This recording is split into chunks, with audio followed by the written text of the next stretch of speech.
I got zero doubt in my membrane, you keep calling me insane. Every single day more XRP is what I attain. No more cash, no more cars, only QR codes. No more proof of work, we running validated nodes. This is the life that I chose. They look at the cons, I look at the pros. I'm always bullish and it shows. Now you wanna ask about XRP, I am not telling.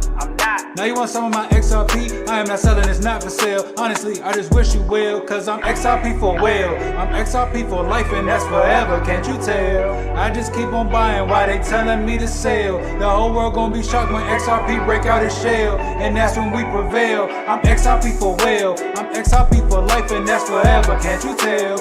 I just keep on buying while they telling me to sell. The whole world gonna be shocked when XRP break out its shell, and that's when we prevail. XRP taking the lead, come equipped with institutional speed. XRP giving the go to proceed, don't listen to FUD, I know they mislead. Try to tell them but I know they don't care. ODL, no nothing compared. Back in the day I was willing to share, now I don't have any left to spare. Source some liquidity on demand, try to tell them but they don't understand. Holding my ledger right hand, my hand, see the signs it was already planned.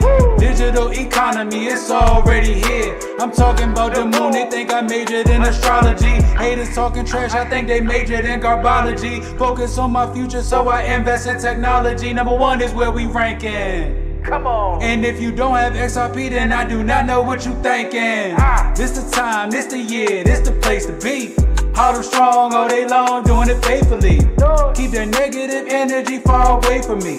It's not our fault that we seeing something that you can't see. I got my hands on some on-demand liquidity, and I'ma hold on to it now into infinity. This the greatest wealth transfer the world will ever see. But I'm not talking, I'm about to go buy me more XRP, cause I'm XRP for well, I'm XRP for life and that's forever, can't you tell? I just keep on buying while they telling me to sell. The whole world gonna be shocked when XRP break out its shell, and that's when we prevail. I'm XRP for well, I'm XRP for life and that's forever, can't you tell? I just keep on buying while they telling me to sell. The whole world gonna be shocked when XRP break out its shell, and that's when we prevail.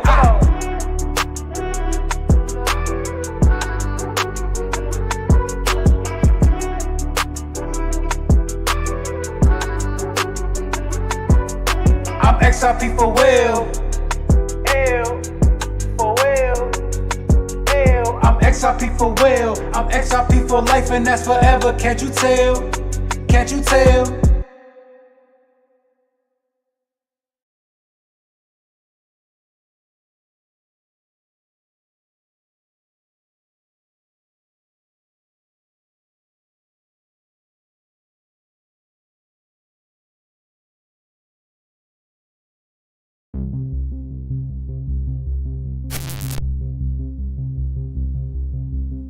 There's a massive quantum shift happening.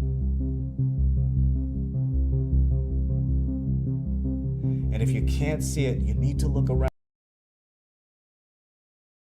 Ladies and gentlemen, what is up? We are watching the new XRP documentary that just came out, Compliments of Decomposed Mind. For just a moment. It's pretty apparent at this point that we're in a transition. Look at what is going on in the world. Even the United States allies are now downsizing their dollar reserves. The government responded by money printing, paper backed with paper, a bubble that will inevitably burst. Eu toda noite me pergunto por que todos os países estão obrigados a fazer seu comércio lastreado no dólar. Xi Jinping just back from what he is calling a milestone meeting with Saudi Prince Mohammed bin Salman after telling Arab leaders on Friday that he wants to buy oil and gas with the Chinese yuan instead of the US dollar. The dollar's worth a lot less. That's the best way I can put it. It's not the same. And when they create a lot of money, that devalues our buying power, our purchasing power. That means our dollar's buying less. It's something everybody's feeling. Food inflation is a very real thing. I think Americans are a little perplexed when they see news reports of inflation coming down, and yet they don't notice any of their prices coming down. Today we've got some good news. Good news about the economy. For the 6th month in a row, inflation has come down. You've seen prices go up over the last couple years here with the amount of money that we've printed. What's happened to this country? What in the world's going on? All of my belief systems were crumbling.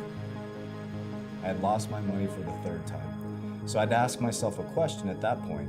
There's something wrong with the programming, right? And I started to understand what is going on. Why do I keep going broke? Well, I realized that our system is not designed for us to win.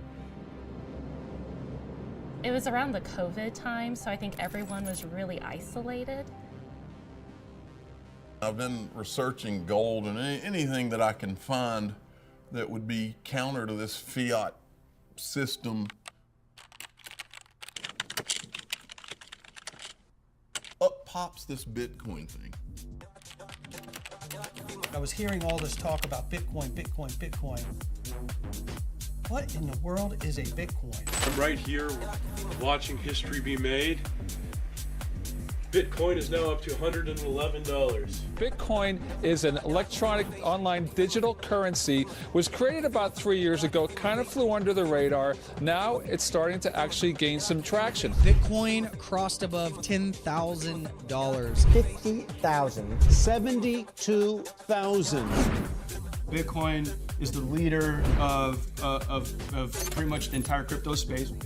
I got obsessed and became a Bitcoin maxi. Bitcoin is a transformational piece of technology. Somebody created like a new monetary system. We were told that cryptocurrency is a fraud, that it's used for nefarious activities, it's used for criminals. I've always been deeply opposed to crypto. Criminals, drug traffickers, tax avoidance. What is cryptocurrency? What is Bitcoin? And so I started to do some social media posts on the actual research I was doing. This video might be one of the most important lessons if you want to get wealthy in crypto. And I remove all of the confusion and lack of clarity in crypto to actually make people some money. Welcome back to another episode of your favorite crypto news channel, Good Morning Crypto. There's a lot of fantastic educators and content creators on YouTube. It's helped me a lot in my journey. These compounding rates that we've seen in crypto are the highest compounding rates I've ever seen in history. As we're changing money and as we're going into the digitization of money, and as we're going into the internet of value, as Chris Larson of Ripple says. You know, a lot of people point to globalization as being, you know, not working for people. And we would say, no, it's not that it's not working, it's just that it's a work in progress, right? It's incomplete. Truly the most efficient way for me to get money to London today would be to go buy a ticket at the airport here in Toronto and fly it there. Joining me now to discuss is Brad Garlinghouse, CEO of Ripple Labs. With Brad Garlinghouse, the CEO of Ripple. Yeah, I'm really excited to be here. Good to see you both. Ripple is a company. It has a CEO, it has offices, it has employees like myself. My name is David Schwartz. I'm the Chief Technology Officer at Ripple. Las Vegas! You guys having fun? Bitcoin would be perfect if everybody used Bitcoin for everything, but that's unrealistic. I think we're going to see a dramatic change over the next 10 or even 15 years. XRP is part of the heartbeat of Ripple. The XRP ledger is a decentralized, distributed ledger. It has a community, it has an ecosystem of participants who use it in various ways, including things like exchanges, wallet providers, and Ripple also uses the XRP ledger. I look at XRP as what's going to change the way value moves around the planet. So every XRP transaction costs on the order of 1/10 of a cent, whereas like with something like Bitcoin or Ethereum, the cost would be much higher. To send, receive, and manage digital value. Here at Ripple, we're building financial solutions that are faster, more transparent, more sustainable, and more efficient. What took days will now take seconds. What was costly will now be more economical. Call it the Internet of Value. It goes from currency to currency within seconds. There is something very powerful being built here. Never been hacked, very secured. Revolutionary blockchain technology. XRP can serve as a bridge asset to the world, financial institutions, central banks, because Ripple's already working. Bank of America plans to partner with Ripple. Qatar National Bank. They partnered with Ripple to improve cross-border payments. Every bank in Japan will use XRP by 2025. I'm going to put some money in this, and I think we're either going to lose all of it or it's going to do something crazy.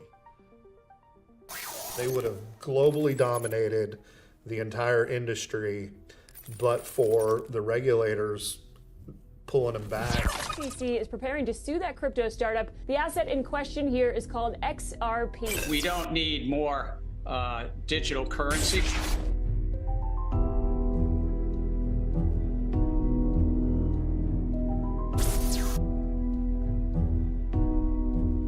I will never forget this day the rest of my life.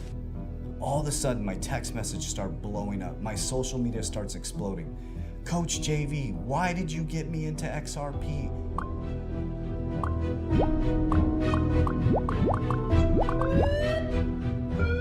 It's an emergency podcast. Ripple has been sued by the Securities and Exchange Commission. Listen, if you have Ripple, if you have XRP, be very careful right now because the SEC are suing Ripple Labs. This is complete and utter bullshit. The SEC its mandate is to help protect investors. I got fudded out of the whole project because of this lawsuit. I lost my dream, my hope of buying something really, really solid. The SEC is trying to capture the digital asset space. The SEC is really picking winners. It really, I think, sends an ominous sign for innovation around cryptocurrency in the United States. Yeah, guys, this just came out, and Decomposed Mind gave us his sign-in and password so we could watch it, so I didn't have to buy it. So let's check this thing out. We're trying to apply 1930s law to modern day blockchain technology. The law doesn't really recognize what cryptocurrency is right now, and that means that Wall Street can run a little bit amok. You don't have capitalism anymore. You have, I don't know what you call it, but it's not capitalism. That we became convinced that this whole case was merely a show. And he gave a speech saying that Ethereum was not a security. That is what you call an absolute conflict of interest. A member of the Enterprise Ethereum Alliance. People's whole retirement investments were upended by a speech. He's on the phone doing phone calls with Vitalik Buterin. Charles said the Chinese have been courting Vitalik hard. He raises an issue that we've discussed in depth, and that's the Chinese control of Bitcoin and Ethereum. Who wins? Because I think that China wins.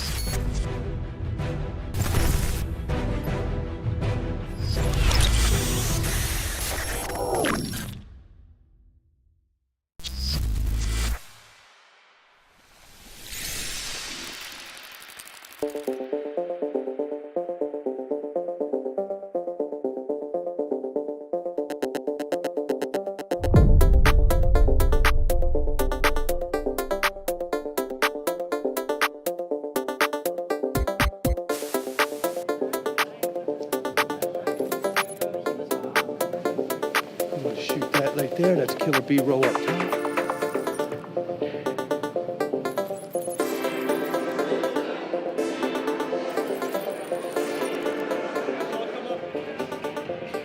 What XRP Las Vegas has become today, I believe, is a highly interactive conference of people who understand that they are in a moment where this is one of the few times in life you have a chance to front run Wall Street.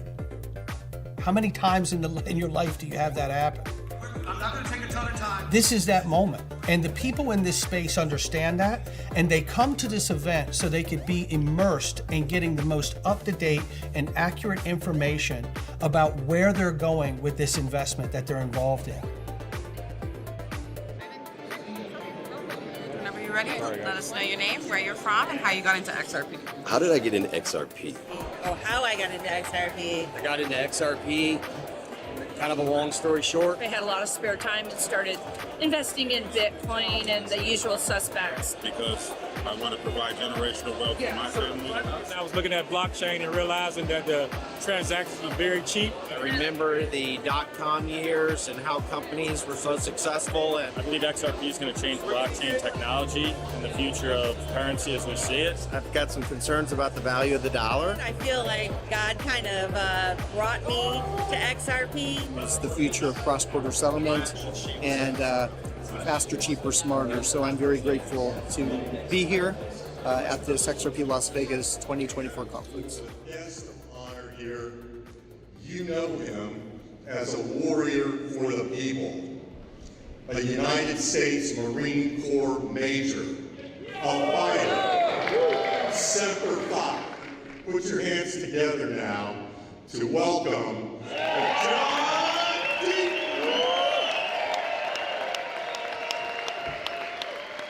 I'm John Deaton. I am the managing partner of the Deaton Law Firm. I'm also founder of Crypto Law US, and I represent 75,000 XRP holders in a lawsuit against the SEC.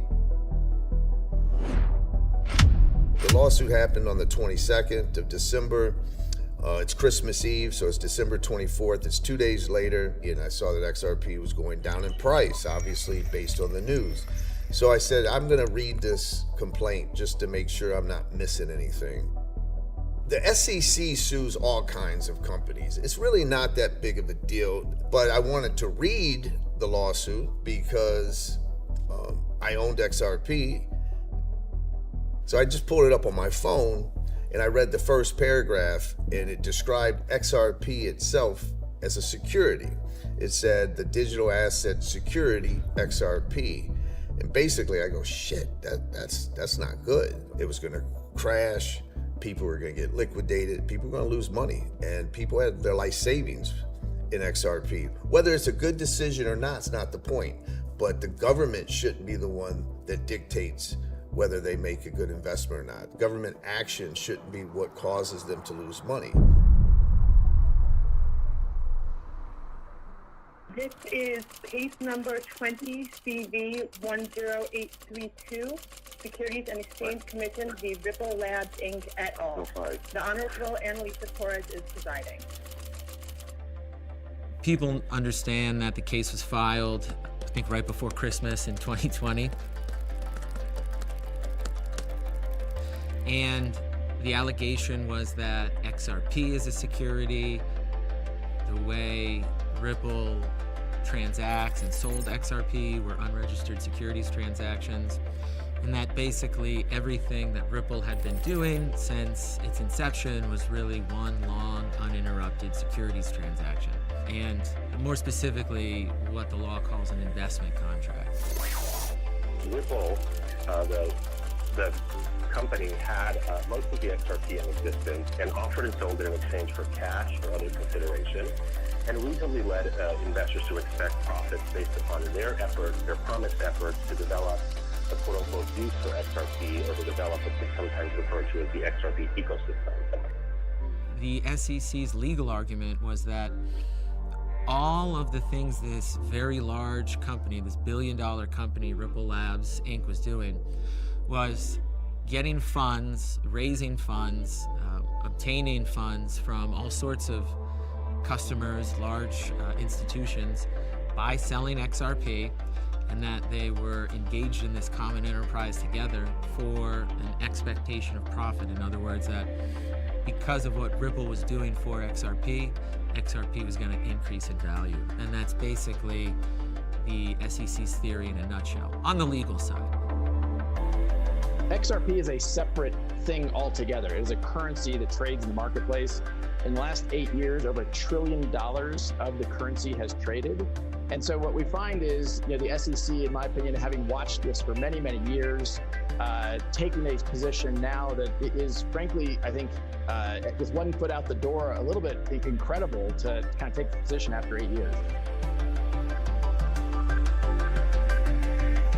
The SEC brought 3 lawsuits. They brought a lawsuit against Chris Larson, the co-founder of Ripple. They brought a lawsuit against me, and they brought a lawsuit against Ripple. We allege in our complaint, Ripple CEO at the time described himself as being very, very long XRP, and why Ripple and its executives described themselves as the parties most interested in the success of XRP. They lost the lawsuit against Chris Larson. They lost the lawsuit against me personally. The SEC has also failed to plead, as it must, that any of Mr. Garlinghouse's alleged sales were within the territorial scope of the U.S. securities laws.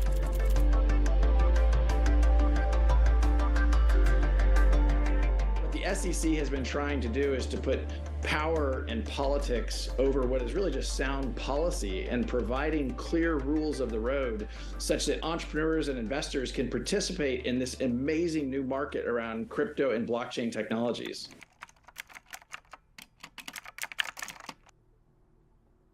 Coinbase, they had scheduled to halt. They halted XRP trading 15 minutes ago.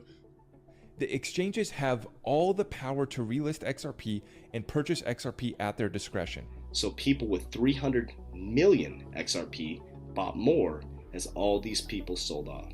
As soon as it happened, you saw big exchanges, Coinbase, Kraken, delisting XRP. We're taking it off the platform. We're trying to get in the SEC's good graces. You only had a very few number of exchanges that were willing to keep it on there. As a compliance-first company, to a degree, we don't care what the rules are. We just want to know what the rules are. In the US, there's still this enormous shadow over the space where there is no clear legislation. The SEC are effectively regulating by enforcement, and it just makes it impossible for legitimate companies to plan. It stifles innovation. Many of them are quite frustrated that the U.S. does not have clear rules on the books yet, and it's created this unfortunate environment of kind of regulation by enforcement, which is pushing a lot of this industry offshore. We even filed a formal petition with the SEC asking them for clarity about a number of points in the law, which they never responded to. They said XRP we think might be a security. We said, okay, we want to act in good faith, we'll delist it. We decided to continue listing XRP after the SEC brought its complaint, after going to 3 separate law firms and basically saying, do you think the SEC is correct on a matter of law?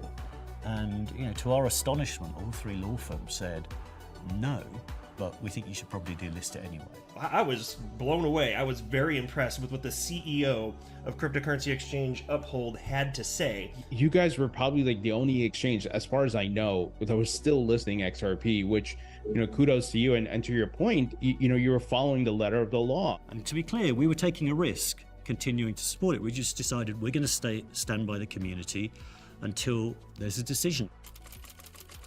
On behalf of the SEC, we allege in our complaint that the tokens sold by the defendants in this case, commonly known as XRP, were investment contracts, as that term is used in the Securities Act of 1933, and as that term has been defined by the Supreme Court in the seminal decision SEC versus Howey in 1946. I knew that this was going to be basically a new area, and I knew that the law was going to have a collision with it because we're still basing law in the United States from the 1934 Securities Act. The Howey test comes from a 1946 Supreme Court decision. There's a common enterprise prong of the test, which a lot of people would say that XRP didn't meet, right?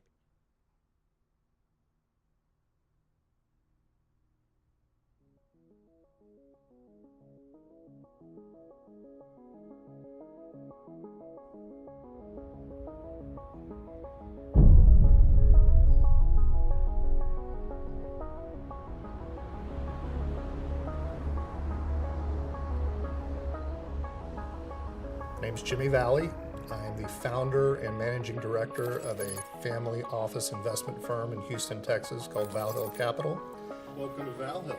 Prior to that, I practiced corporate securities law as a partner for several major law firms for over 20 years. We anticipate that blockchain technology is going to be used to fundamentally change every business, make it more efficient, and that's how I end up stumbling onto to XRP and Ripple.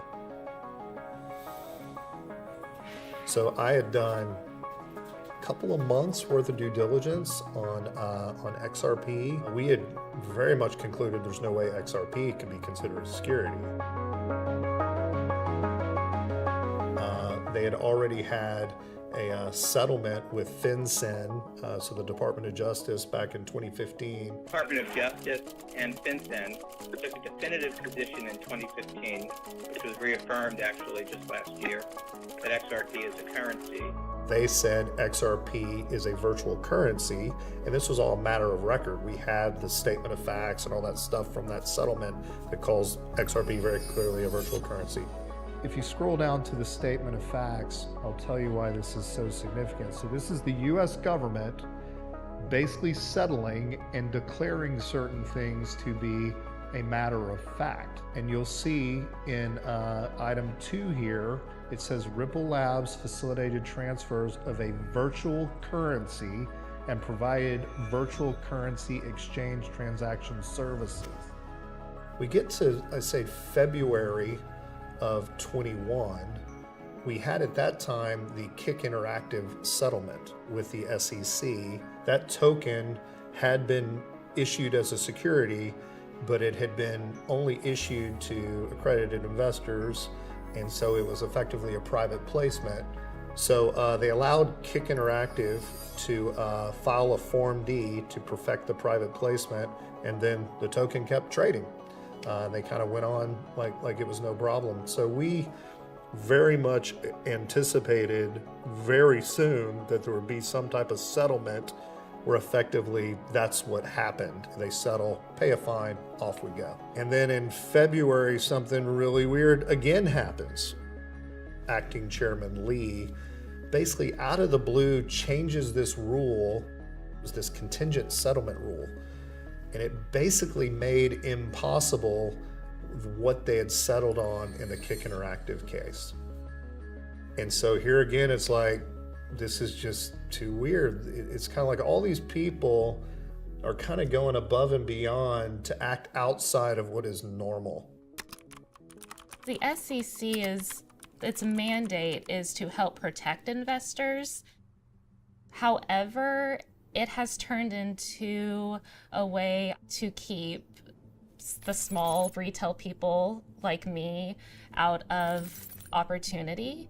It's unbelievable what is happening with the SEC. I truly believe in my heart of hearts that the Ripple XRP versus SEC case is going to be the biggest financial case in history that is going to change our financial system as we know it.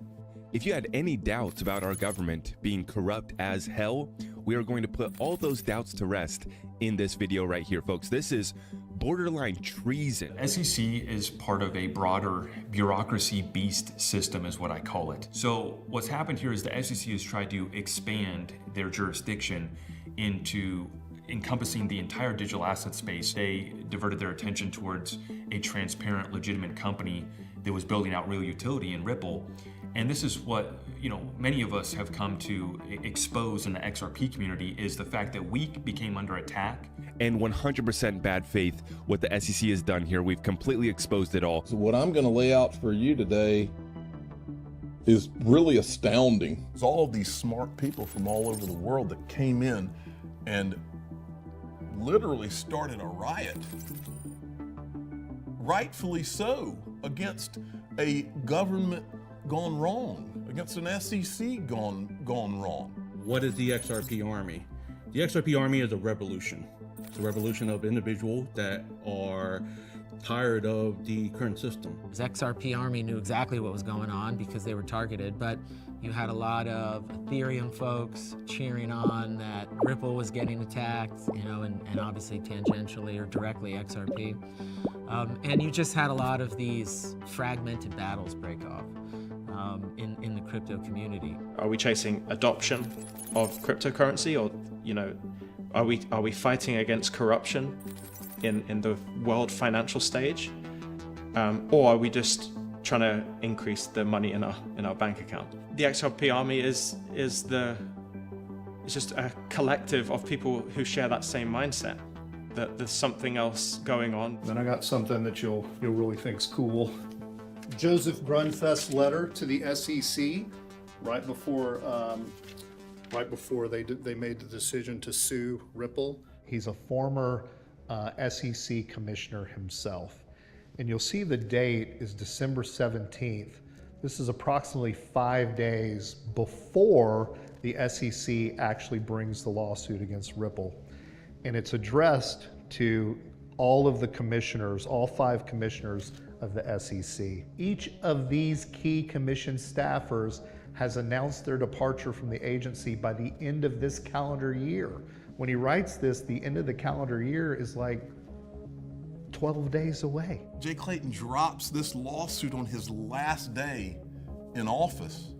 And then not just him, but a lot of the key players in this quit the or gave their resignation after this lawsuit, like mission accomplished. Simply initiating the action will impose substantial harm on innocent holders of XRP, regardless of the ultimate resolution. 5 days before, he warned them not to do it in writing. The SEC was unable to actually produce any evidence that made any of us XRP or Ripple investors actually concerned about some of the things that were happening. The SEC was meeting with Ripple for years, and not once did they feel the need to say, oh, by the way, we think you selling XRP could be a security. We believe that XRP is not a security. Instead, it is a decentralized digital asset with fully developed use cases. And it functions much like Bitcoin and Ether, which are 2 other digital assets that the SEC has publicly concluded are not securities, and therefore XRP should also be concluded not to be a security. You know, there has at a minimum been 3 going on 4 years of the use case of XRP being prevented from being realized, and other chains being given favorable, Bitcoin and Ethereum actually being given free passes. So they've actually been able to go and capture market share that XRP certainly would have captured if it had been on a level playing field. Well, about 2.5 years ago, a little over 2.5 years ago, the SEC came out proactively and said they did not view Bitcoin as a security. They viewed it as a commodity or currency. Shortly thereafter, they came out and said Ether, the second most valuable cryptocurrency, is also not a security. So the Hinman speech, we call it the free pass speech. If it's technically a free pass, that's kind of up for debate, but it basically gave Bitcoin and Ethereum what we call a free pass, and he kind of ruled it not a security. And there's lots of, the legal team of the SEC distanced themselves from that narrative, which showed that there's possible corruption when it comes to Bill Hinman. Now, what's so crazy about this is this happened in 2018, and we learned through the SEC v. Ripple litigation that a lot was going on behind the scenes with that speech. There was a bitter legal fight to get a lot of documents exposed. People were alleging was essentially that, you know, Hinman and others inside the SEC, you know, had some ulterior motive for doing that speech, giving that free pass. A few days ago, after 2 years, 7 court orders, and over $100 million in legal bills, the Hinman speech documents, including internal SEC emails and comments leading up to this now infamous 2018 speech, they've finally been unsealed. They knowingly created confusion about the rules, and they used that confusion to regulate through enforcement. That's bad faith, plain and simple.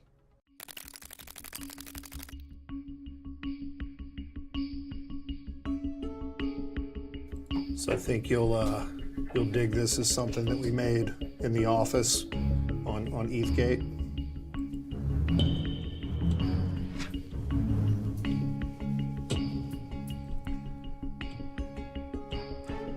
Gave a speech and they cashed it.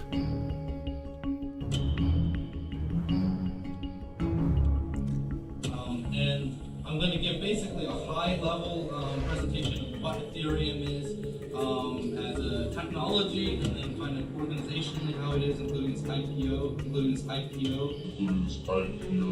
Will there be a limit on the amount that Ethereum network? Either be like the BTC and Bitcoin, or like the XRP and Ripple.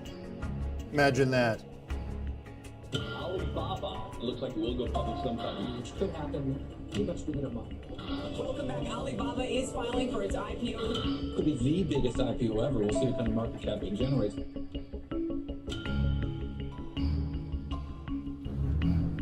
And everybody recognizes that gentleman right there, Bill Hinman.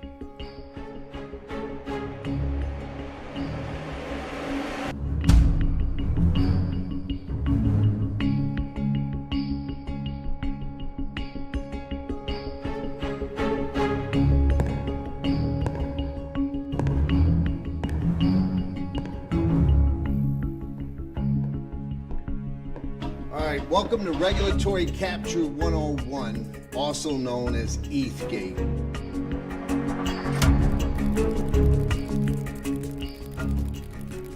In this incredible story of where a few select individuals go to our government actors and they capture them and they get them to give them what we call a regulatory advantage.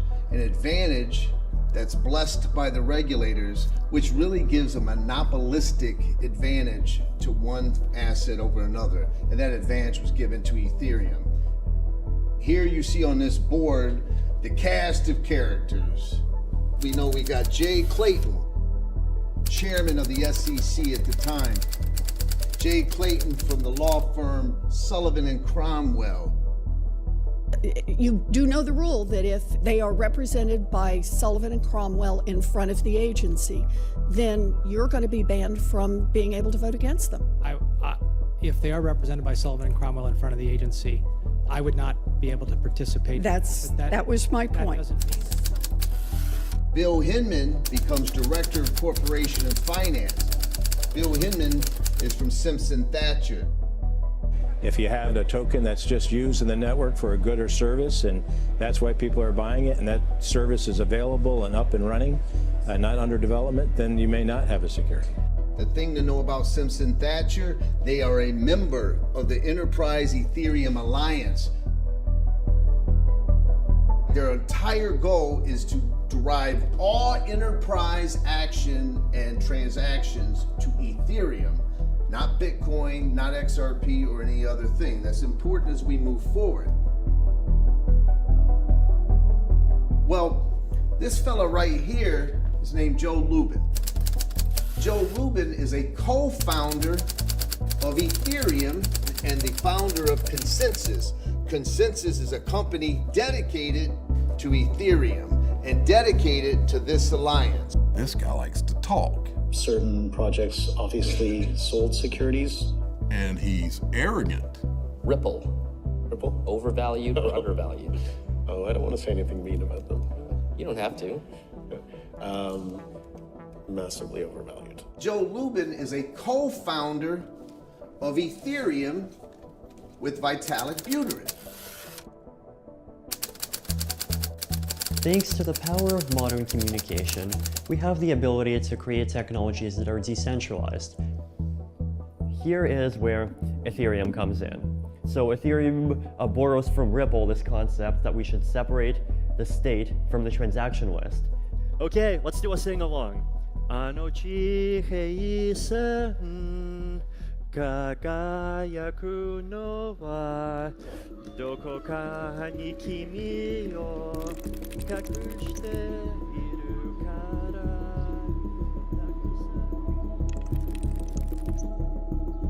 When Jay Clayton was appointed SEC chairman, Joe Lubin hired Jay Clayton's partners at Sullivan and Cromwell. He hired several attorneys to come work at his company, Consensus, and he made one of Jay Clayton's partners, Patrick Baraducci, his deputy general counsel of Consensus. Jay Clayton, in December of 2017, he tells his friend Bill Hinman to contact Joe Lubin. So this guy tells his friend Bill Hinman to give his partner's client a call. And that begins the beginning of what is known as ETHgate.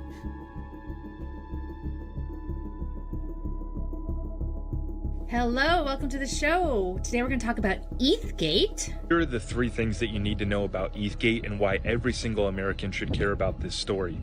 We need to know all these shenanigans that took place around the Ethereum free pass. We need to know what happened. We need to know about the memos that got written, all their deliberative stuff that they did to drive off down this path. JP Morgan's got buyer remorse from Ethereum? Oh, say it isn't so.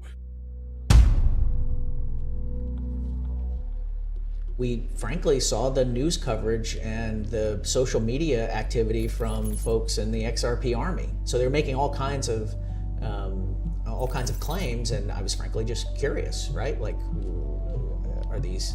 this is quite a story. People are, these are interesting allegations. I wonder if there's anything to it.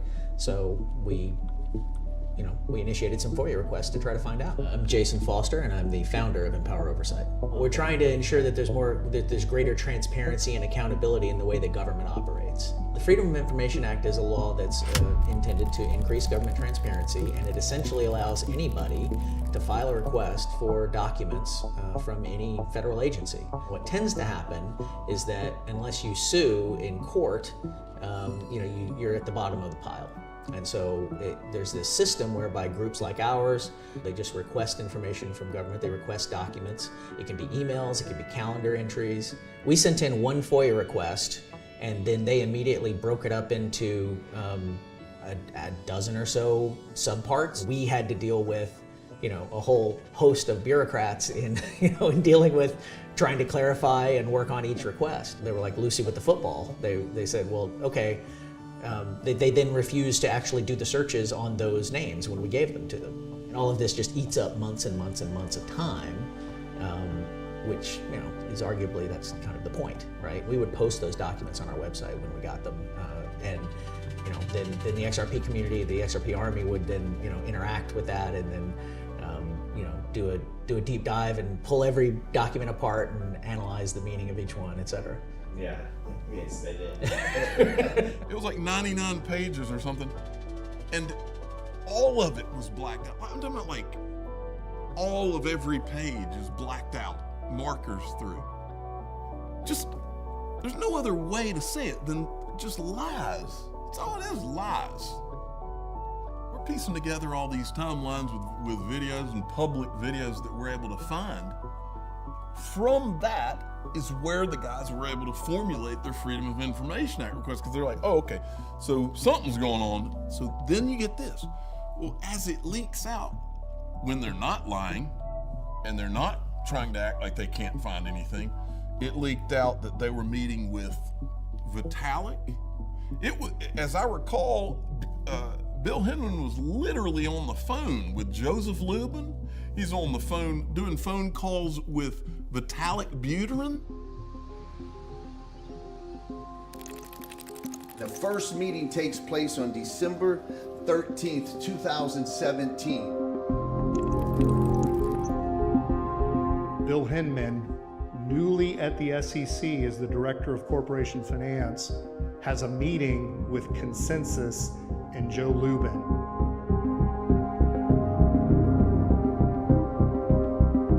The next day, Matt Corva, who's a senior lawyer at Consensus, ends up publicly revealing that they've been having meetings with the SEC and that things are going very well. So what we're really focused on there is building an alliance with other blockchain companies, law firms. There's a couple of interesting law schools that are interested. We hope Berkeley's going to get involved as well, and regulators. We've had some talks with some folks at the SEC about this. We've had some talks with folks in other government agencies. On January 25th of 2018, Jay Clayton goes to this guy, Chris Dixon, who is the general partner of A16Z, that's Andreessen Horowitz's crypto fund, the largest crypto fund in the world.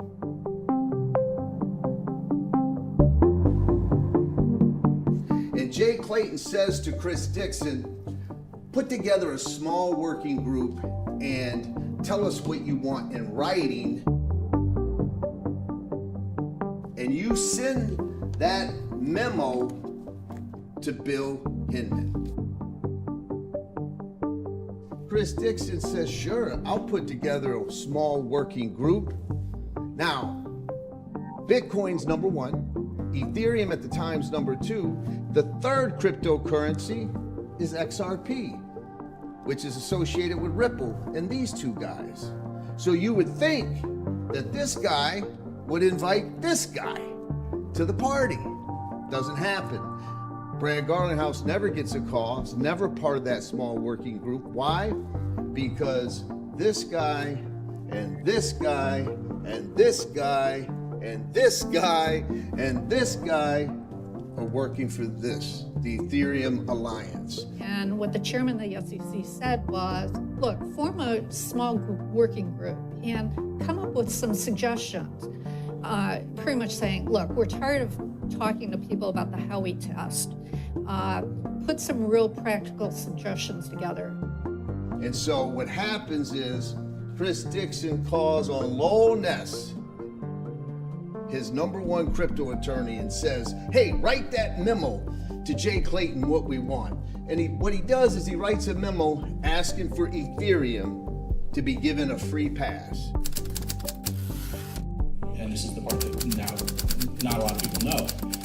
And he invited Chris Dixon to round up the sort of the industry players who were really kind of trying to do it the right way, and asked for a couple of things. One, essentially, lay out in a very detailed, written, footnoted memo what existing law says about utility tokens. And two, give us a proposal for where to go from here. I got the chance to be the one to write all that stuff. Lowell Ness worked for a firm called Perkins Coie. They too were a member of the Enterprise Ethereum Alliance, just like Bill Hinman, Simpson, Thatcher. And they put together this memo where they were asking for a safe harbor for one token. They only mention one token, and it's Ethereum. So you have the members of the Enterprise Ethereum Alliance whose goal and mission is to only promote Ethereum, and they satisfied that goal in the memo because the only crypto token they asked for a safe harbor was in fact Ethereum. That was March 26, 2018. 2 days later, Bill Hinman meets with these Ethereum investors.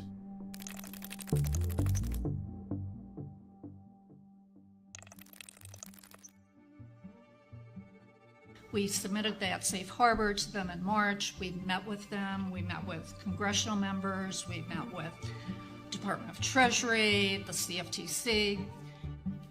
And he then starts writing his infamous speech.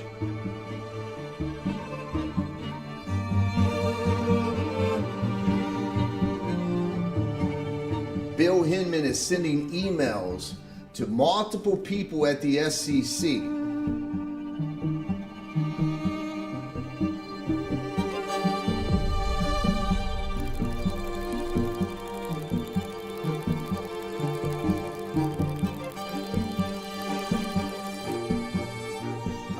To pay attention to the fact that the one agency at the SEC that was not copied on the speech was the ethics office at the SEC.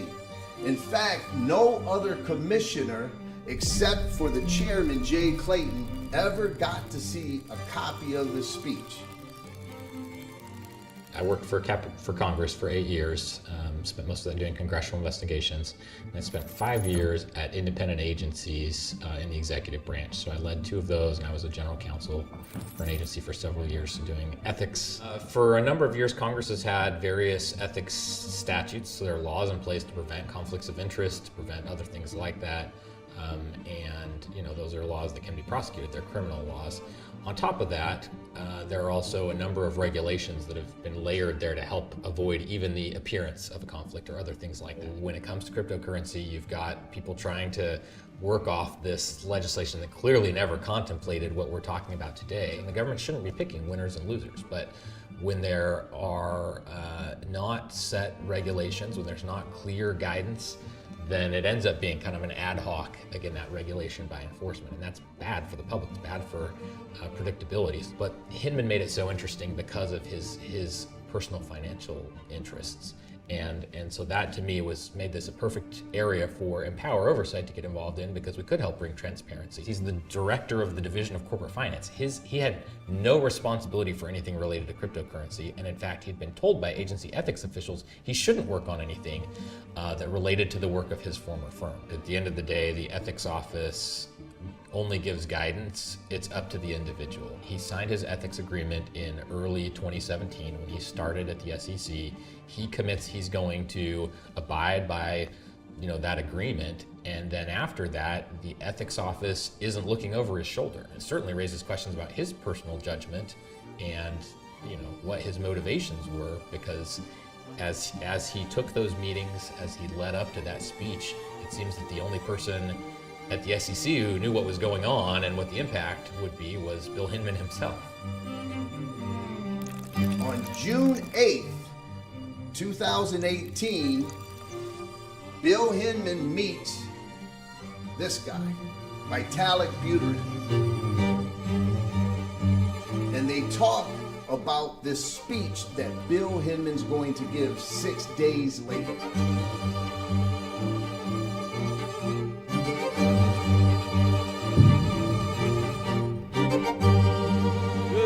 Everyone, and welcome to the Yahoo Finance All Market Summit Crypto.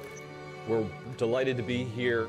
Say that we have a regulator here from the Securities and Exchange Commission today who's actually got some developments that he's going to be sharing with us, so stay tuned for that. And with that, I think we're ready to kick things off and bring up our first guest of the day. We do have Bill. Okay, good. So our first guest this morning is Bill Hinman from the Securities and Exchange Commission, who has an announcement that he'd like to make. There he is, Bill. Good to see you. Welcome. Thank you so much. You're welcome. Thank you so much for joining us today. Take it away, Bill. Okay, thank you, Andy. Moreover, putting aside the fundraising that accompanied the creation of Ether, based on my understanding of the present state of Ether, the Ethereum network, its decentralized structure, we believe current offers and sales of Ether are not securities transactions. He comes out with his speech, a very public speech, saying that for all these reasons of decentralization and other reasons, that Ethereum specifically is not a security, and that we are not going to consider it to be a security. I say that because the we was obviously referring to the SEC, and there was a huge SEC logo behind him as he was giving the speech. But eventually, in the SEC v. Ripple litigation, he said, no, that was just my personal opinion. I was just speaking as, a member of the public. Several senior ranking officials at the SEC, including the chairman and another commissioner at the SEC, went and roadshowed the Hinman Free Pass speech. When we look at Bitcoin, or if we look at Ether and the highly decentralized nature of the networks, we don't see a third-party promoter. We're applying the disclosure regime. You can hear the traders on the floor actually reacting to his commentary about that. Kind of a, come on, what are you talking about? And here Jay Clayton is basically giving a speech to a group of investors, giving a speech into the market. Bill Hinman recently outlined the approach we take to evaluate whether a digital asset is a security, and I encourage you to take a look at Bill's speech, which is available on our website. He refers everyone in the market to go look at Bill Hinman's speech that's available on the SEC website. So this is another SEC commissioner at the time. He basically commends the SEC for doing a great job and refers to Bill Hinman's speech. I'll be honest, I think my colleagues have done a great job about this. The director of our division of corporation finance is a man named Bill Hinman, who did he gave a speech where he laid out, here's how we think about this, and gave a set of principles that the market can follow. It must have been very shocking to be the number 3 cryptocurrency, watching that speech, and then to be sued a year and a half later by the SEC, claiming that somehow their decentralization is magically different. And I remember thinking, wow, they've never done this before. This is crazy. This is huge news. And so I questioned myself immediately. I said, I wonder if Bill Hinman has any connection to Ethereum or Bitcoin. Because if he did, he should never give that speech. And that would never happen. That's what we all thought. Well, it turns out that Bill Hinman, this guy, while he was at the SEC being paid by you and me, taxpayers, he was also being paid as a profit-sharing partner from his law firm, Simpson Thacher. That mission of the Enterprise Ethereum Alliance was fulfilled.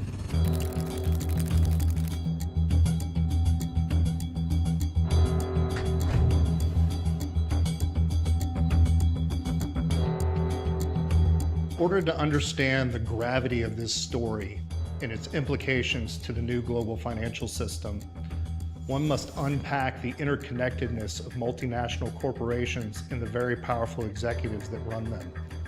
So how do we do that? Follow money.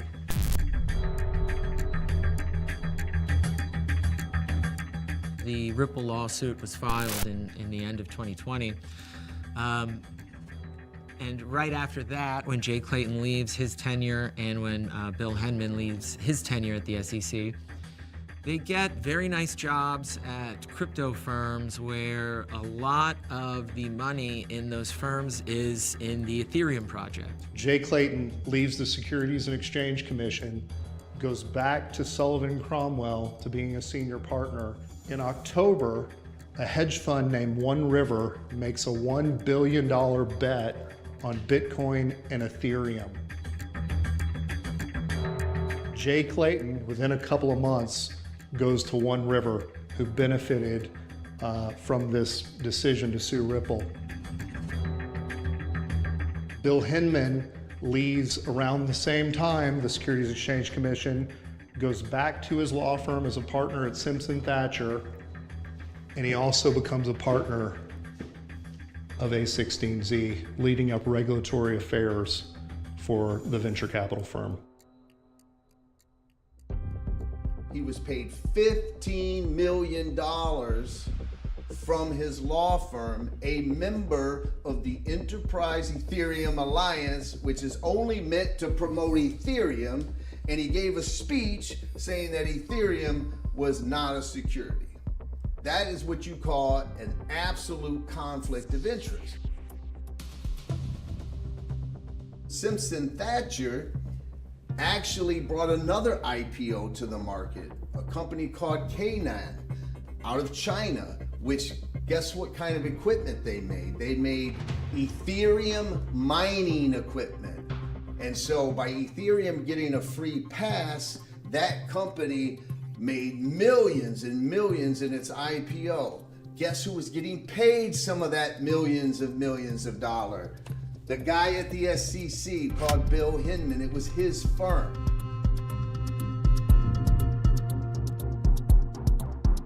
It is interesting when someone looks at that timeline of events, why we get an Ethereum specific speech adopted by Jay Clayton publicly.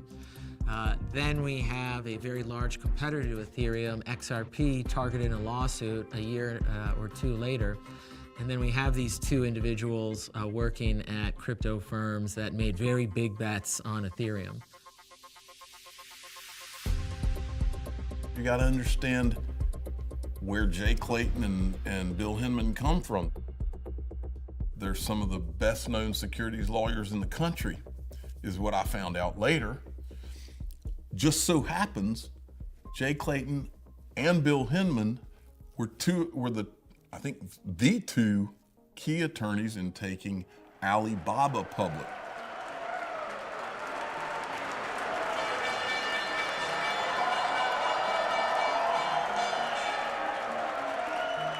Jay and Bill worked close together over here with this partner, Leming Chen, also from Simpson Thacher, for the Alibaba IPO. They were like the attorneys of the year or whatever they call it. Alibaba pulled together some capital from New Horizon and Nepot Capital, both of which are Princeling private equity firms. The founder of New Horizon is Win Young Sung, also known as Winston Win. He is the son of the Premier of China at this time in 2012. He Jintao is the founder of Nepot Capital. He is the son of one of the top 24 Chinese Communist Party politicians in the country. That's why these are referred to as Princeling private equity firms.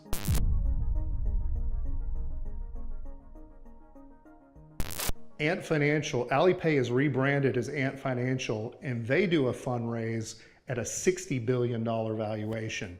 They've just valued these two businesses, Alibaba and Ant Financial, in the course of a month at about $290 billion. In August of 2014, Alibaba and Alipay enter into a joint venture to basically establish what would become the new financial arm of Alibaba. Leming Chen, who ran the IPO for Simpson Thacher with Bill Hinman, becomes the general counsel of Ant Financial in February of 2016. In January of 2017, Ant Financial and MoneyGram announce a massive merger. Simpson and Thacher is counsel for Ant Financial in this mega deal. This is important because this is the American payment system and the Chinese payment system being brought together. Ant Financial had made an offer to purchase MoneyGram when Trump was president. Trump, with a stroke of the pen, I think, said, nope, we're not going to let that happen. You can't buy MoneyGram.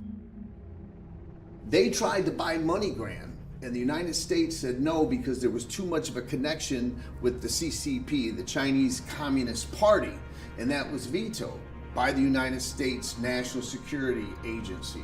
We get to June and Ripple announces a major transaction with MoneyGram where they acquired 9%, and in their SEC filings they inform the SEC that MoneyGram will be using XRP to move cross-border payments super fast. So everything was going according to plan. XRP was the third largest cryptocurrency in the world behind Bitcoin and Ethereum. In fact, XRP and Ethereum would battle each other for the #2 spot all throughout 2018 and even into 2019. The MoneyGram Ripple transaction that we had discussed before has to be called off because the SEC is suing Ripple. So MoneyGram couldn't be affiliated with XRP because it's in the middle of an SEC lawsuit. Almost like that was part of the plan.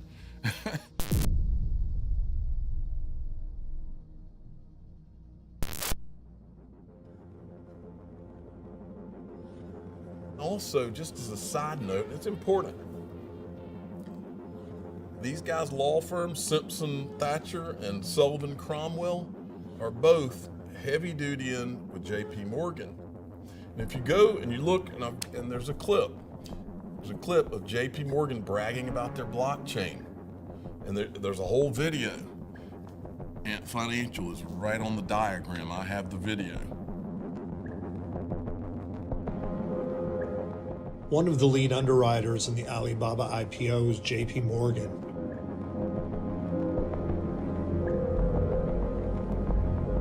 Who also had substantial connections to these Princeling private equity firms. JP Morgan was later found guilty by the SEC for violating the Foreign Corrupt Practices Act. They were giving jobs and internships to some relatives of Chinese government officials. Many people don't know, but we have the videos, we have in their own words. JP Morgan was working with the Ethereum founders before the Ethereum mainnet launch. Our company consensus has been very prominent since the start of the Ethereum ecosystem. I can attest that JP Morgan was there right from the start before public mainnet was even launched. In February of 2017, JP Morgan and other major companies that included Microsoft and Intel formed the Enterprise Ethereum Alliance for the sole purpose of perpetuating the use and adoption of Ethereum and that network by other major enterprises. In September of 2017, Jamie Dimon, who's the chairman and CEO of JP Morgan, famously declares on stage that if he ever catches a trader trading in Bitcoin, he'll fire him in seconds, when all of this support of blockchain technology was going on in the background. I could care less what Bitcoin trades for, how it trades, why it trades, who trades it. If you're stupid enough to buy it, you'll pay the price for it one day. In December of 2017, JP Morgan goes to Ripple's offices. The idea that JP Morgan isn't actively working in the blockchain and Bitcoin space is not true. Frankly, I don't mind sharing. There are about 15 senior JP Morgan people at Ripple's offices this afternoon. Now, unless JP Morgan's going to fire them. Does Jamie Dimon know that? Apparently not. In January of 2018, Ripple ends up putting the XRP, 55 billion XRP, into a cryptographic escrow that would be released at a rate of 1 billion a month for every month for the next 55 months. What Ripple did was Ripple created a series of escrows that are impossible to complete. It's like I'm promising to do something that's literally impossible to do. And so the only thing that can happen to these escrows is they time out and the money goes back to Ripple. And so Ripple created a series of escrows that had a set of timeouts set spaced a month apart. And what that did is that sort of guaranteed that Ripple could not put more XRP in circulation more quickly than some predictable schedule. And what Ripple does each month is when an escrow unlocks and reaches its time, Ripple decides how much of that we're going to use and how much we'll put back into escrow and adds another month onto that escrow. So now we're in early 2020. It's the onset of COVID. In May, JP Morgan announces a fiat liquidity agreement with the two dominant US-based crypto exchanges, Coinbase and Gemini.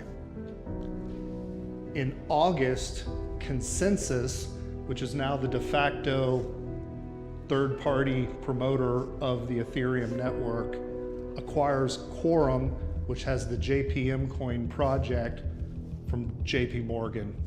We developed Quorum, a private blockchain protocol that empowers businesses to build high-performance applications at scale.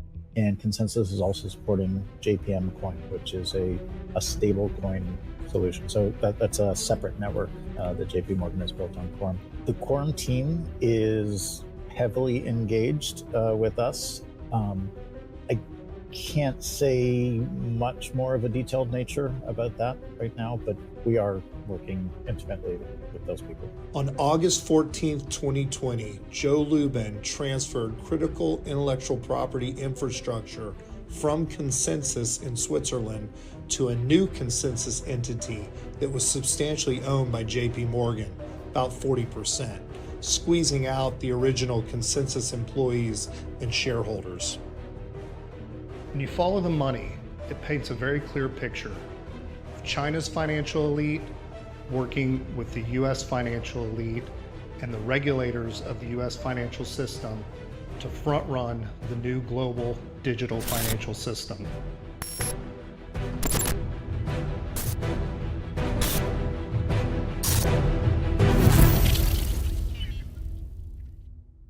Who wins? That's the question here. Who wins? Because I think that China wins. And this is where that's where it gets really interesting. Because if you take a look and you step back, even to this day, China just keeps winning. My understanding is that Ethereum, when they were literally, the guys were in financial trouble to get the Ethereum founders back maybe 2015 or 16-ish. And who bails them out? Vitalik Buterin heads to China.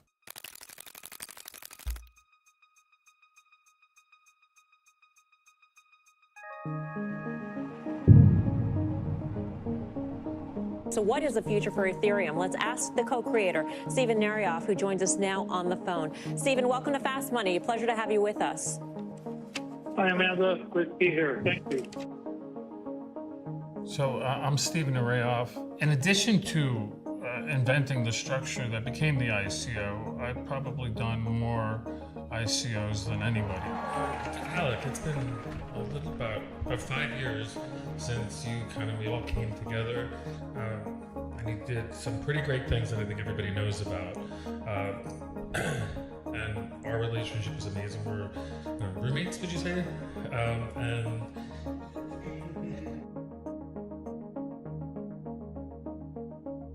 In 2013, I got really, very interested in crypto, and I hired this guy that was running the New York City Bitcoin meetup. His name's Jonathan Mohan. Jonathan came in and dropped the Ethereum white paper days after Vitalik had written it. Vitalik was going to introduce this at a conference, a Bitcoin conference in Miami. So back when Bitcoin was originally created in 2009, Satoshi was really testing two things at once. Let's not have one currency. Let's have thousands of currencies. I sent Jonathan down, and he met with the team, and I can show like a picture of that. And so that those were some of the original founders. You can see Charles Hoskinson over here, Gavin Wood, Vitalik, Anthony Delorio. The problem that they had was, what is Ether? Is it a security or is it not? And everybody was saying it was. If you could get over this first hurdle and say it's not a security, then how could you sell it to the general public? The guy that I had sent down there, I told a number of the co-founders, my boss can figure this out, meaning me. Charles Hoskinson calls me and says, your guy here says you can figure out, how we can sell Ether legally. It was a challenge I was willing to take on. Charles and I started working very closely together. Charles actually had quite a bit of experience in crypto. He had launched a project called BitShares about a year or so earlier. Their primary investor in the project was a venture capital firm known as Fenbushi Capital. It's a subsidiary, coincidentally, of Wang Shang, the Chinese large conglomerate. I had a venture called BitShares, and the lead investor of that was Li Shai-Lao. And Li, he brought another person in named Bo Shen, and I introduced both Li and Bo to Vitalik. Eventually, I was able to come up with a whole series of steps that I felt were tight enough and protective enough and fell, most importantly, within the United States securities laws, because that was our main concern. And the process that I had come up with there was became known as the ICO, or initial coin offering. I had found a law firm called Pryor Cashman to help represent us. And we ran the idea by them, to see what their thoughts were on it. And I sent an email, actually, right after that meeting to Joe Lubin, to Charles Hoskinson, and Anthony Delorio. Wow, this was cool. Wish you guys could have been a fly on the wall. We got the professor on the line. The professor is Joe Grenfest, because at the time he was also a professor at Stanford Law School. The thing that was extremely peculiar about the Ethereum ICO was the, I would say, linear nature of how the sales were happening. And what I mean by that was, in a typical ICO, you would see a surge of buying initially, and then maybe a drop off, and then maybe another surge, and it would be a very choppy chart. Ethereum's was the most inorganic, unnatural chart I've ever seen. It essentially was consistent buying the entire 41 days during the ICO.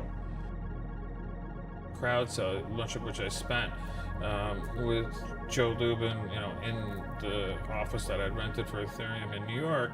Joe said, I wonder if we're going to get lucky here and see, a nice hit come in a very short period of time thereafter. A significant number of transactions kind of all hit at once. The only way I could see something like that happening is if it was something that wasn't being done by human, but was rather programmed to be buying consistently throughout, and that there was some type of concerted effort to concentrate the ownership of the ether amongst a few parties. In July of 2014, they actually launched the Ethereum crowd sale, and at some point shortly thereafter, Hashkey Group ends up making an investment in Ethereum as part of the crowd sale. As we advance into 2015, Ethereum had raised millions of dollars in connection with its crowd sale to fund the development of the Ethereum network, but they were in trouble. They were running out of money. As we understand, they had failed to hedge the Bitcoin that was received as part of the crowd sale, and they were basically just running on fumes. I got a fairly panicked call from Vitalik Buterin. The fact that the position wasn't hedged, in my opinion, is inexcusable. Absolutely inexcusable. Joe ran a goddamn hedge fund. Mm-hmm. There was a word in the fund called hedge. Yeah. You had a guy who was handling this that ran a hedge fund for 8 years and didn't hedge your position. So ultimately speaking, yeah, you're to blame for all of this. Right. I think that probably, yeah. If I had to describe my faults, it would be that I was basically trying to abdicate responsibility the whole time, and I think because I didn't really want it, and there's no one else. First of all, there was no one else who was clearly taking it from me. Vitalik was going back and forth between Toronto, which is where he lived, and New York, and he was staying with me throughout, that year. When he was living with me, he was learning Mandarin. It's kind of curious, why is he learning Mandarin? Vitalik, kind of in the midst of a crisis at Ethereum, left Ethereum and worked as a partner at this Fenbushi Capital.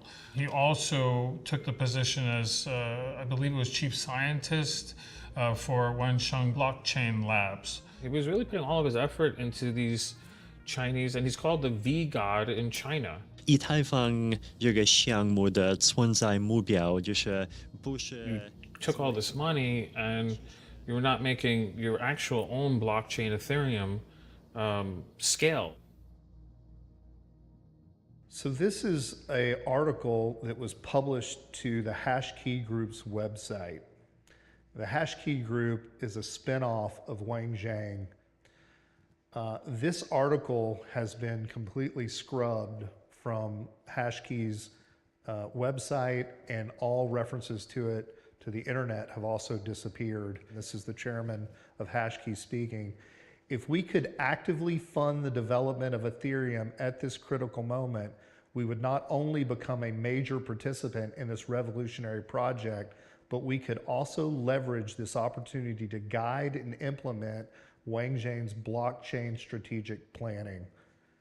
So he proposes to Vitalik that they would donate US $500,000 to the Ethereum Foundation under the name Wang Zhang Blockchain Labs, which the Ethereum Foundation accepted, and they further committed, in order to dispel any developer doubts, that they would continue to fund the foundation over the next year so that the developers could focus on their work to help the Ethereum mainnet go live as scheduled. In July of 2015, the Ethereum network actually launches.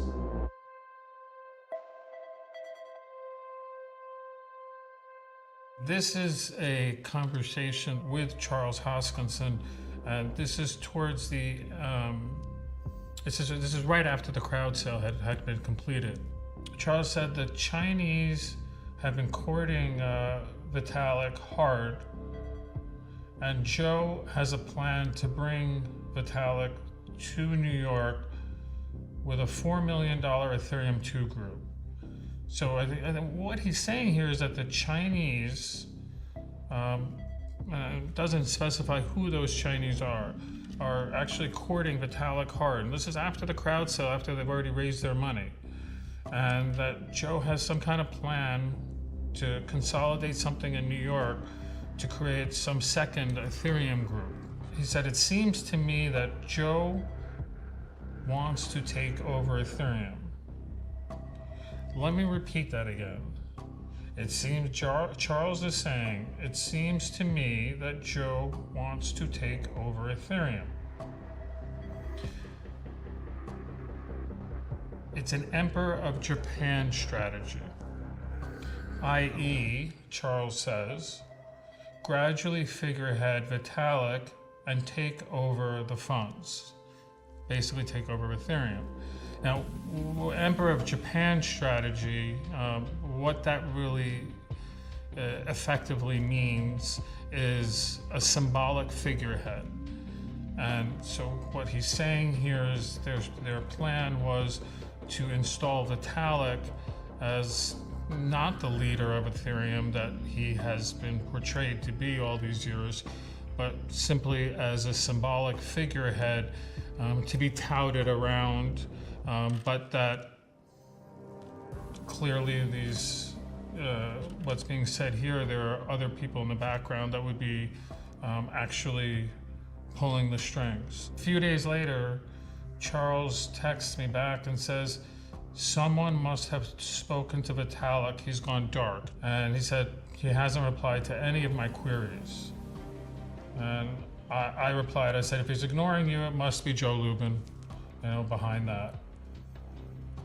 Charles had some choice words to say about I'm completely done with these bleepers.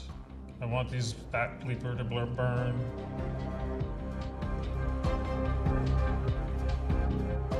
Joseph Grunfest. He says here, national security considerations are also at stake. Correspondence from the United States Senate to the Director of National Intelligence and to the National Security Advisor regarding national security's concerns arising from Chinese control over Bitcoin and Ethereum. Just prior to the ICO, the lawyers for Ethereum required the organization to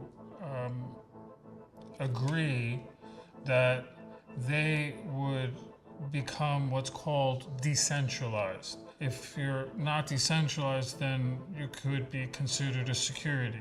The way that the lawyers went about this is that they required that Ethereum would issue new tokens, new Ether, to be exact, 30% of what they had sold in the ICO within a given number of years. The situation we have here is by the term of Ethereum's own internal documentations that were signed by Vitalik Buterin himself, Ethereum was not decentralized.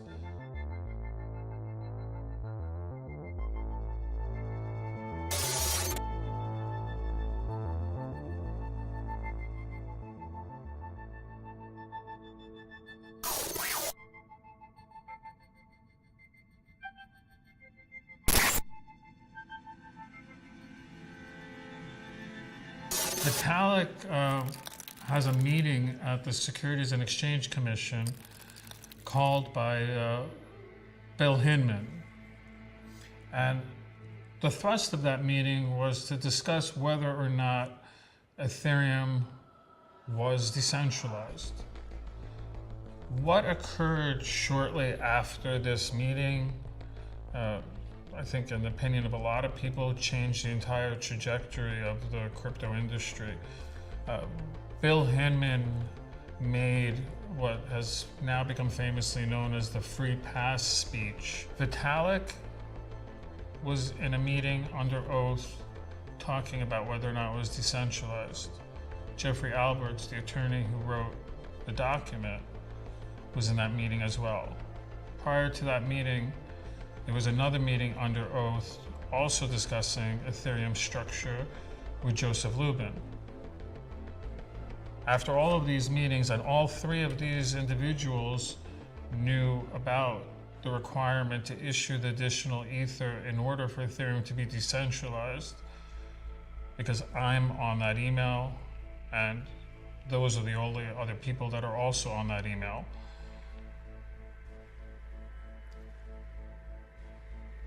Yet Bill Heyman makes a speech and says it was decentralized and gave it a golden halo above every other token.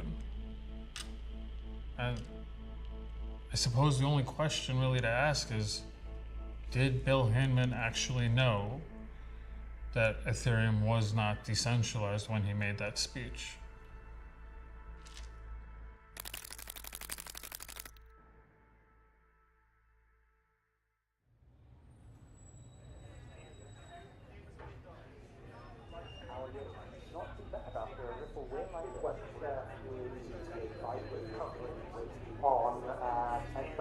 Ripple was sued by the SEC in this case of corporate. And then we're going to go deep on how Ripple, behind the scenes, yes, settlement only the SEC and the crypto industry. Good morning, Warriors. Hello, and welcome back to another episode of your favorite crypto news channel, Good Morning Crypto. Today on Good Morning Crypto, we will be discussing how the time is now for XRP investors, as former SEC Director William Hinman's emails have been released, exposing the games being played by the United States regulator. We got 835 live listeners joining us. Show us some love. Smash that like button. We love you guys. We'll see you in 23 hours. And like we always say, Warriors, rise. Get your shit together, baby. Let's go. Let's go. When you listen to the average XRP investor right now, they're extremely frustrated. They've been dragged through the mud.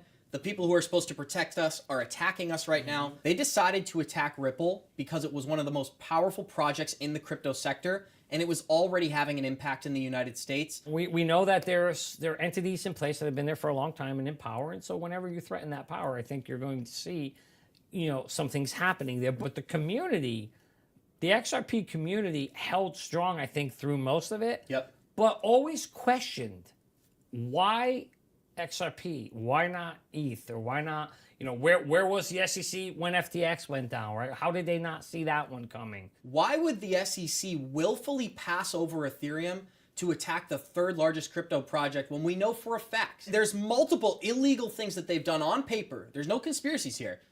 The ICO was illegal. The way they raised funding was illegal. The fact that they offered the token in the United States was illegal. We feel like we've been attacked by the people who were supposed to protect us for no reason other than corruption.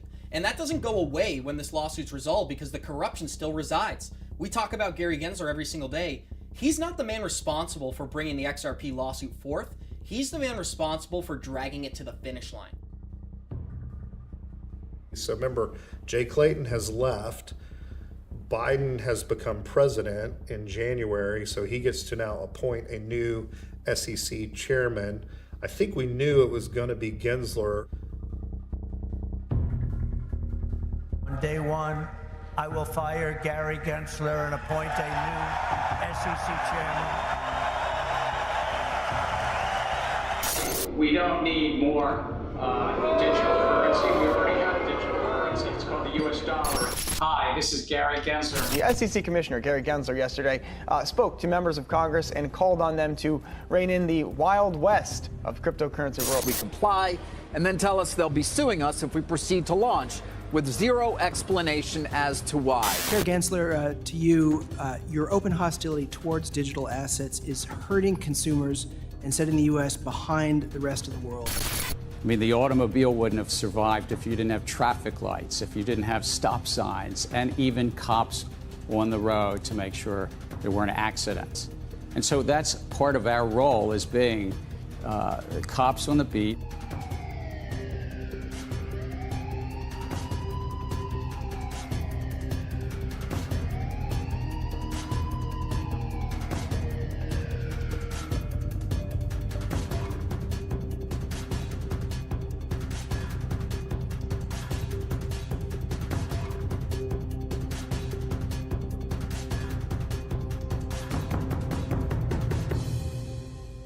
When the Coinbase lawsuit was filed by the SEC and the one against Kraken, again, this was in 2023, there were a lot more cryptocurrencies that were deemed securities by the SEC or alleged to be securities by the SEC in those complaints. You know, all of the top 10 cryptos.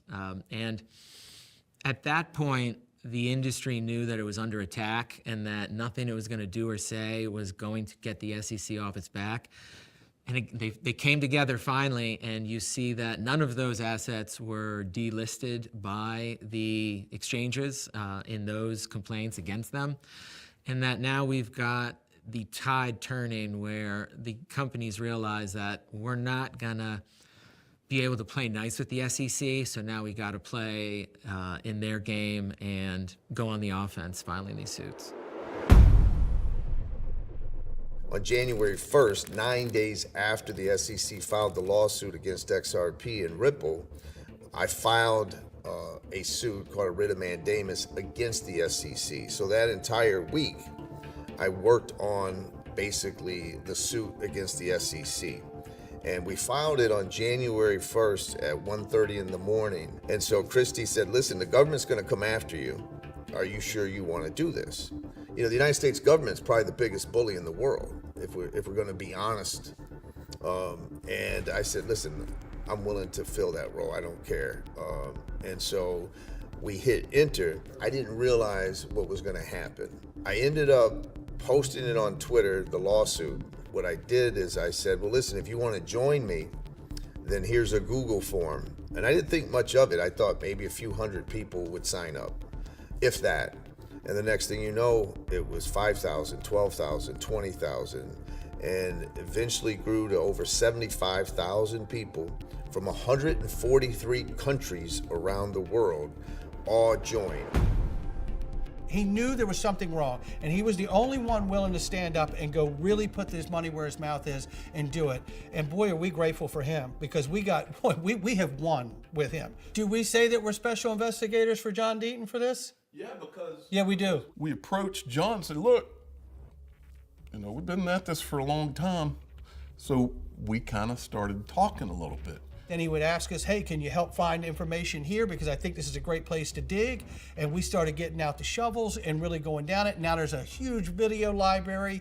There's all kinds of content that absolutely proves everything that we understand. We have Stephen Nureyev as well. On September 19, 2019, over a dozen FBI agents broke into my house and arrested me.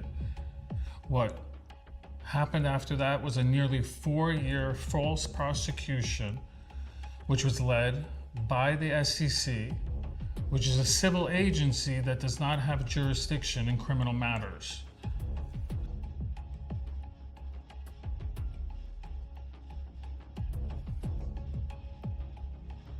So why did they come after me? I had an intimate knowledge of the Ethereum Foundation, its history, and a treasure trove of documents. I promised myself that when I got out of that, I would tell the world the truth as to what really happened.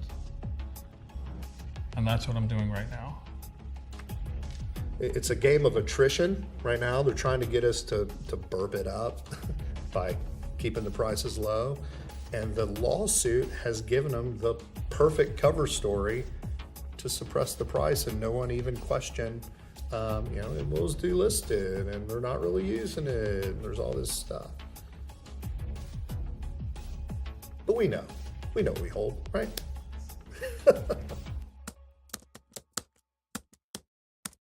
And I was really worried we were going to have a judge who saw the SEC as a regulator and simply say, you know what, the regulator is right here. But we got really lucky with our judge. So John Deaton, representing XRP holders, How do you think it went today? I think the judge was very lenient, at the same time a little harsh on the SEC. I'd have been a lot harsher. She's a better judge than I could ever be. And basically, I think we're going to see a decision in favor of Ripple. July 13th, 2023. An absolutely historical moment. Welcome back to the show, everybody. Guess what? SEC versus Ripple ruling is in. Judge Torres didn't disappoint. She must have heard me singing. What a historic day today. As Ripple Labs has beaten down the United States Securities and Exchange Commission. Secondary sales were not investment contract securities offerings, so XRP, the token in and of itself, is not a security. Ripple just won. XRP is not a security. This has been 3 years in the making here. Ripple didn't violate securities by selling XRP on public exchanges. There's no question that this was a victory, like a big victory. Yes. Everything the SEC cares about, they lost. Yes. Honestly, I watched your videos as soon as they came out. I'm like, all right, let me understand what's going on. The rest of the videos. The one thing I think we all learned is it does take a village to fight a bully, and this village beat the bully.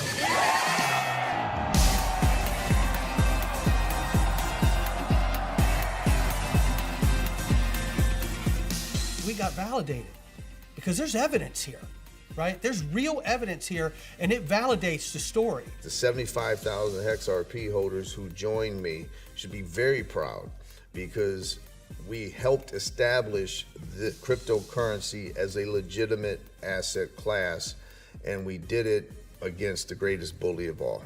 We found XRP to not be a security, and that ain't never gonna change.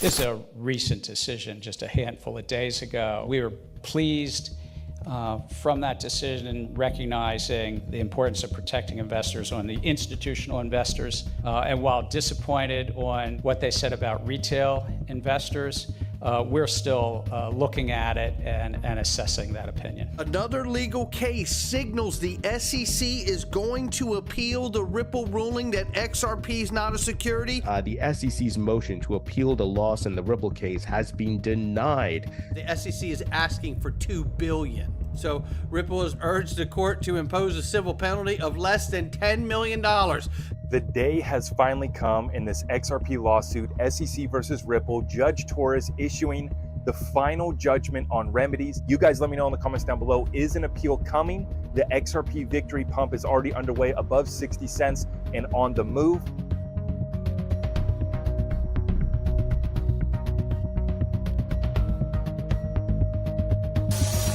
Today, XRP tumbles after the SEC says that it will appeal that landmark Ripple ruling. Because the SEC is on a carpet bombing plan when it comes to crypto companies. My goodness. Things are getting insane with the SEC as Commissioner Mark Ueda goes on TV and says the SEC's handling of crypto has been disastrous. Policies and our approach the last several years have been just really a disaster for the whole industry. We have been setting this policy through enforcement. We've done nothing to provide guidance on it. Crypto exchange, Crypto.com, filing a lawsuit against the Securities and Exchange Commission yesterday in a bid to fight back against SEC Chairman Gary Gensler's ongoing crypto crackdown. Under Chair Gensler, the SEC has become a rogue agency. May 2022 is when we sent our referral to the SEC and asked them to investigate both the allegations that the XRP community was putting forth with regard to Henman, in light of the emails that we received, but also to look at the SEC ethics office. When the report comes out, we'll read the report. But they had told us in those negotiations that it was in the final stages. That was February, it's now September, and we still haven't seen it.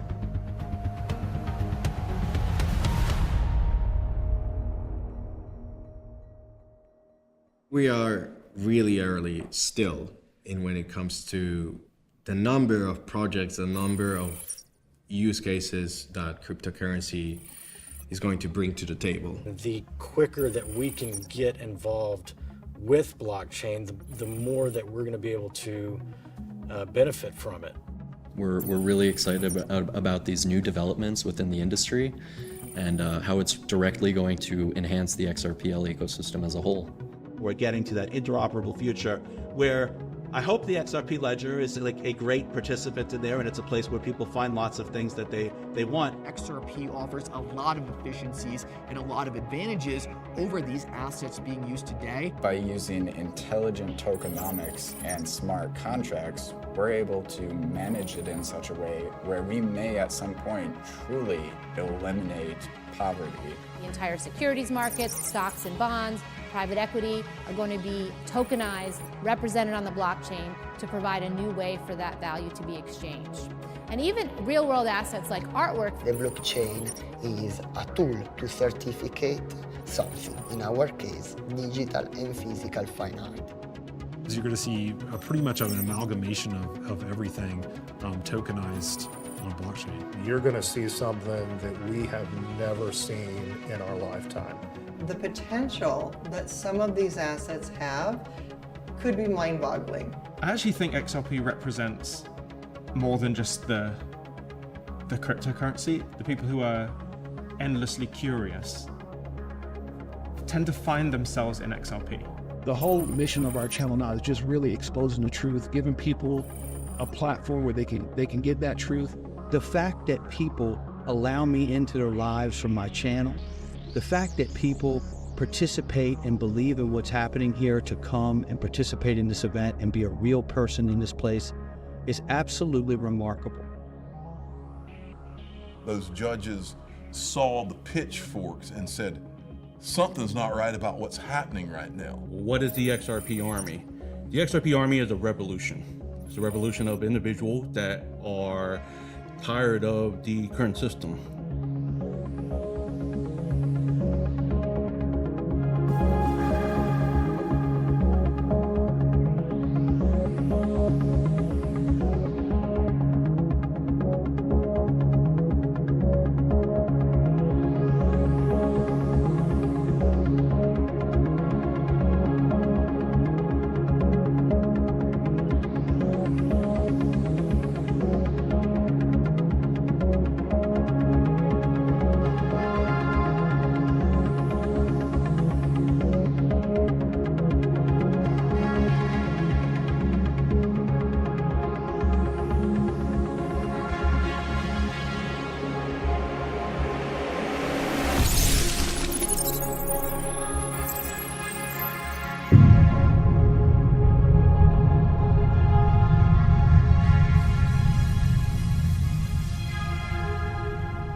Yeah, you guys are welcome, man. Let's go.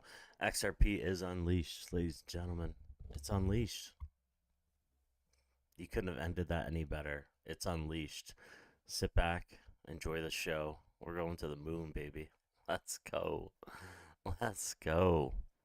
Hope to see you guys tomorrow. I'm Jada Blur. Till next time, put out some more videos. Peace.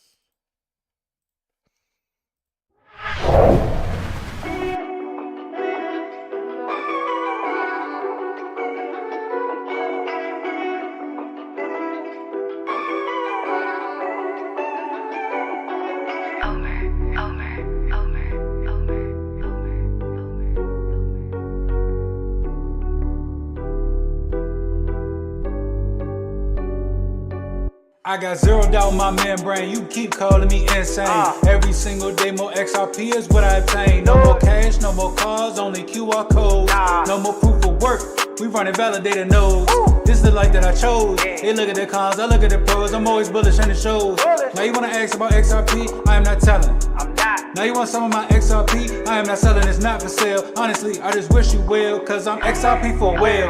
I'm XRP for life and that's forever, can't you tell? I just keep on buying while they telling me to sell. The whole world gonna be shocked when XRP break out its shell, and that's when we prevail. I'm XRP for well. I'm XRP for life and that's forever, can't you tell? I just keep on buying while they telling me to sell. The whole world gonna be shocked when XRP break out its shell, and that's when we prevail. XRP taking the lead, come equipped with institutional speed. XRP giving the go to proceed, don't listen to FUD, I know they mislead. Try to tell them but I know they don't care. ODL, no nothing compared. Back in the day I was willing to share, now I don't have any left to spare. Saw some liquidity on demand, try to tell them but they don't understand. Holding my ledger right here in my hand, see the signs it was already planned. Digital economy, it's already here. I'm talking about the moon, they think I majored in astrology. Haters talking trash, I think they majored in garbology. Focus on my future, so I invest in technology. Number one is where we ranking. Come on. And if you don't have XRP, then I do not know what you thinking. This the time, this the year, this the place to be. Hard and strong all day long, doing it faithfully. Keep that negative energy far away from me.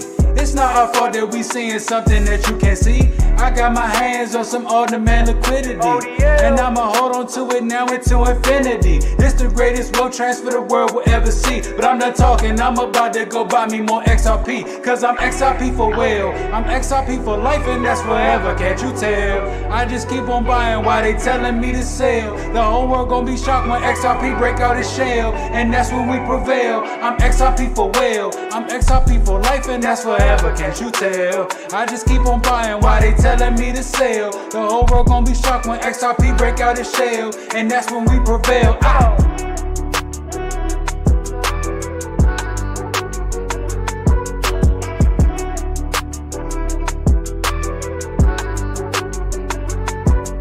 I'm XRP for well. I'm XRP for well. I'm XRP for life and that's forever, can't you tell? Can't you tell?